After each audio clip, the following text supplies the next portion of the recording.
The 55-gallon drum floating in Miami's Biscayne Bay would surface 9 years later, but on this frozen December morning in 1967, Johnny Roselli had more pressing concerns. The richest man in America was about to be thrown out of a Las Vegas hotel by a mobster who didn't give a damn about money. Howard Hughes had been living in the Desert Inn's penthouse for 13 months, turning the top 2 floors into his personal fortress. What started as a 10-day reservation had become the most expensive hotel stay in history. The billionaire aviator, filmmaker, and defense contractor hadn't left his darkened suite since Thanksgiving Day 1966. He conducted business through a handful of Mormonades, ordered the same meals repeatedly, and paid his bills without question. To Hughes, the Desert Inn wasn't just a hotel, it was sanctuary from a world he no longer trusted. But to Moe Dalitz, the Desert Inn was a business. And business meant making room for the high rollers who descended on Las Vegas every New Year's Eve, dropping millions at the tables in 3 days of controlled chaos. Hughes was costing Dalitz money, and in December 1967, that was about to become a very dangerous problem. Dalitz wasn't some corporate executive who could be intimidated by lawyers and accountants. The man they called Mr. Las Vegas had built his fortune during Prohibition, running bootleg liquor from Canada to Ohio before the heat forced him west. He'd opened the Desert Inn in 1950 with a combination of legitimate investment and very illegitimate backing, creating the most luxurious casino in Nevada. Dalitz understood power in its rawest form, and he understood that even billionaires could be moved if you applied pressure correctly. The phone call that would change Las Vegas forever came at 3:47 p.m. on December 14, 1967. Robert Moe, Hughes's right-hand man, picked up his office phone to hear a voice that carried the weight of 30 years in the desert gambling business. "Bobby, this is Moe. We need to talk about your boss." Dalitz's tone was cordial, almost grandfatherly, which made the message more ominous. In Las Vegas, when Moe Dalitz wanted to talk, smart men listened carefully. Moe had been expecting this call. Hughes' prolonged stay was becoming embarrassing, creating whispers throughout the casino industry. But Hughes refused to leave, refused to even discuss leaving. The billionaire had found peace in his controlled environment, and Moe knew that forcing him out could trigger one of Hughes' legendary psychological episodes. "What's on your mind, Moe?" Moe kept his voice steady, though his hand tightened around the receiver. Dalitz was direct. "New Year's Eve is in 17 days. I've got high rollers flying in from around the world, and they expect those suites. Your boss has had his vacation. Time to check out." The word vacation carried subtle mockery. Everyone in Las Vegas knew Hughes hadn't left his room in over a year, conducting multi-million-dollar business deals by telephone while his fingernails grew long and his beard went untrimmed. The image of America's most famous aviator hiding from the sky had become fodder for Vegas gossip. "Howard's not ready to leave," Moe said carefully. "Perhaps we could discuss alternative arrangements." Dalitz's laugh was cold. "Alternative arrangements? Bobby, I've been patient because I respect money and I respect power. But this is my hotel, and I'm telling you your boss checks out by December 30th, or I'll have my boys carry him out in his pajamas."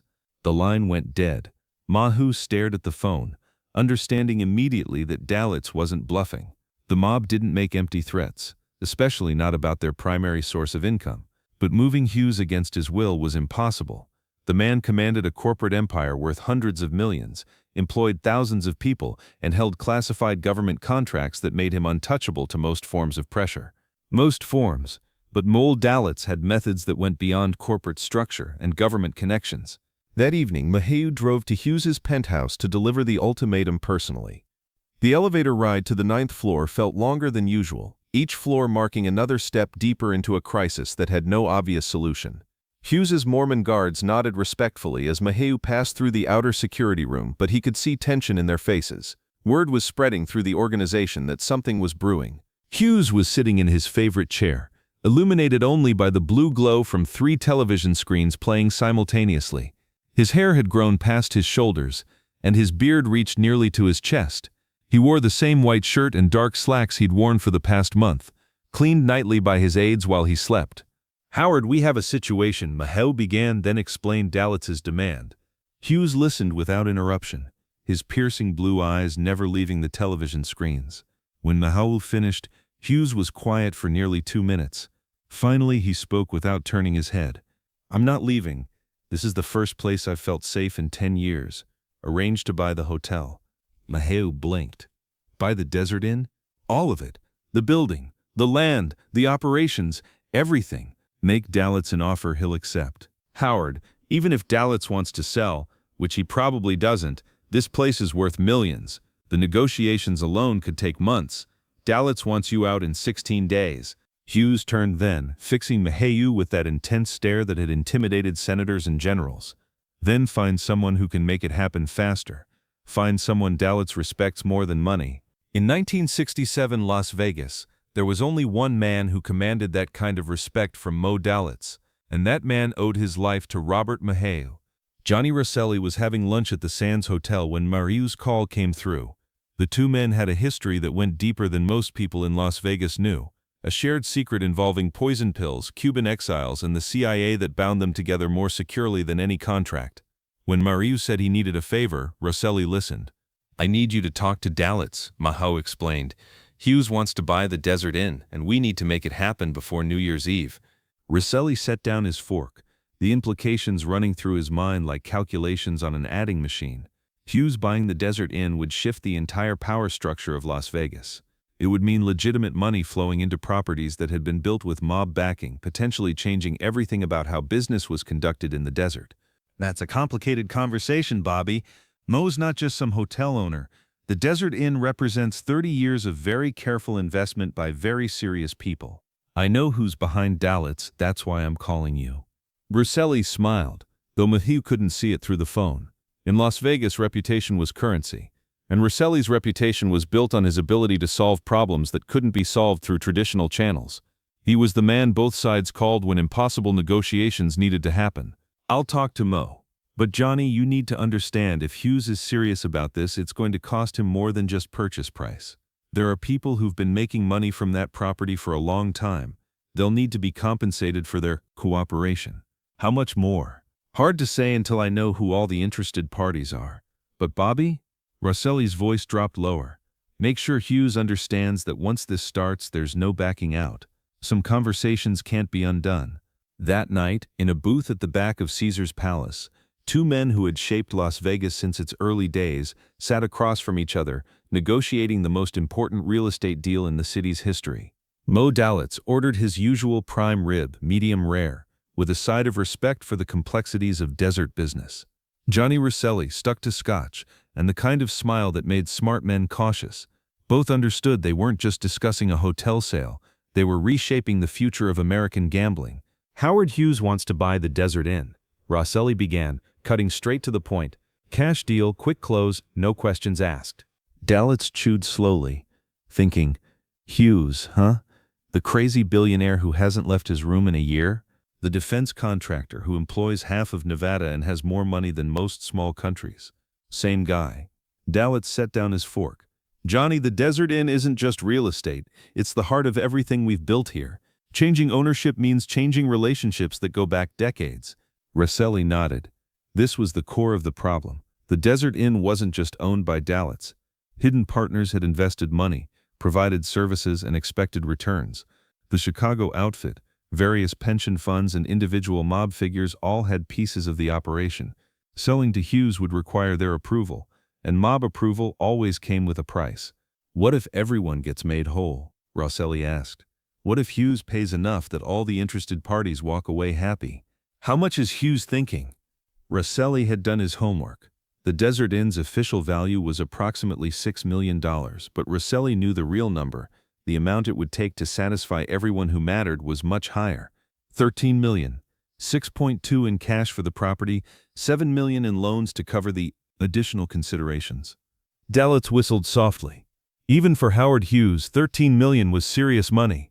More importantly, it was enough money to solve problems that had been brewing for months.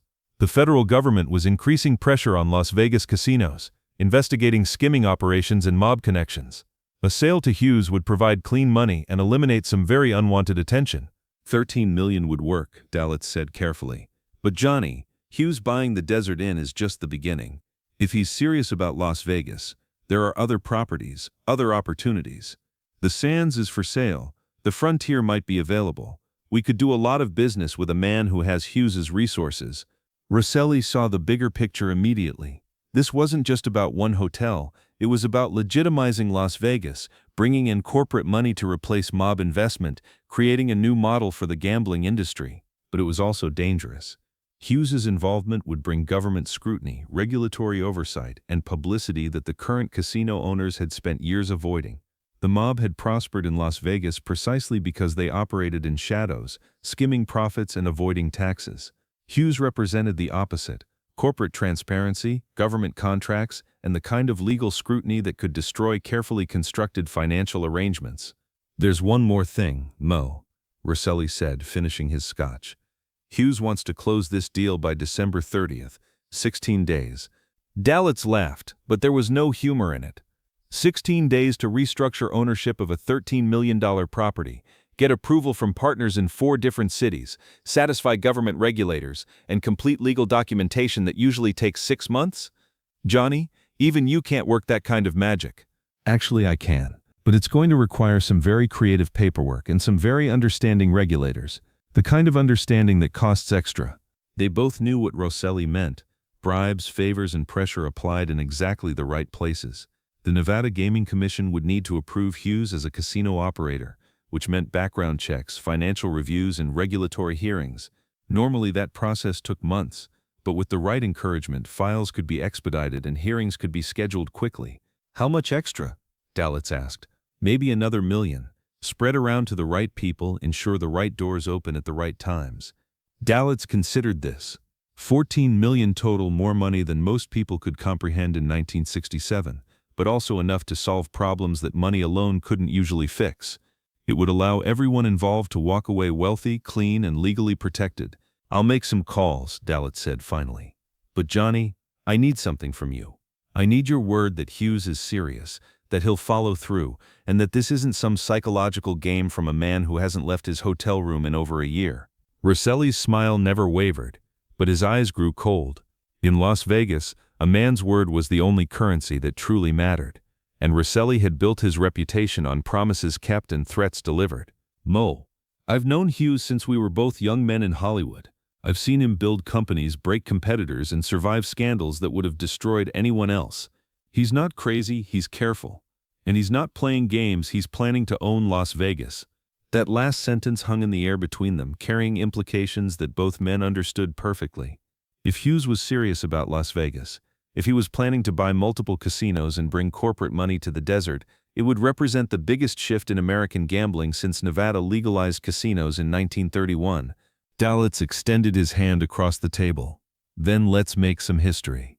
They shook hands, sealing an agreement that would be worth hundreds of millions of dollars and change the destiny of Las Vegas forever. But as Rosselli walked out of Caesar's palace that night, he couldn't shake the feeling that this deal would eventually cost him more than money. 9 years later, when fishermen pulled a 55-gallon drum from Miami's Biscayne Bay, they would find Johnny Roselli's body inside, cut into pieces and stuffed into the barrel like discarded evidence. Some would say he died because he knew too much about CIA assassination plots. Others would claim he was killed for skimming Las Vegas casino profits. But the truth was simpler and more complex. Rosselli died because he had spent 50 years moving between worlds: Hollywood and organized crime, Las Vegas and Washington, D.C., legitimate business and very illegitimate arrangements. The Hughes deal had been his masterpiece, the negotiation that proved he could broker agreements between billionaires and mobsters, creating solutions that served everyone's interests while revealing no one's secrets. On December 30th, 1967, Howard Hughes became the owner of the Desert Inn Hotel and Casino for exactly $13.2 million. The deal closed in record time, with regulatory approval, legal documentation, and financial transfers completed in 16 days. Hughes never left his penthouse during the negotiations, conducting the entire transaction through phone calls and written instructions. Moe Dalitz walked away wealthy and clean, using his profits to invest in legitimate businesses that would make him one of Las Vegas's most respected civic leaders. The hidden partners got paid, the regulators got satisfied, and the federal investigators found nothing but proper paperwork and corporate compliance. And Johnny Roselli collected a finder's fee of $50,000 for brokering the most important real estate deal in Las Vegas history. The transaction that began transforming Sin City from a mob-controlled gambling town into the corporate entertainment capital of the world. But in making that deal, Rosselli had also signed his own death warrant, though he wouldn't understand that for another 9 years.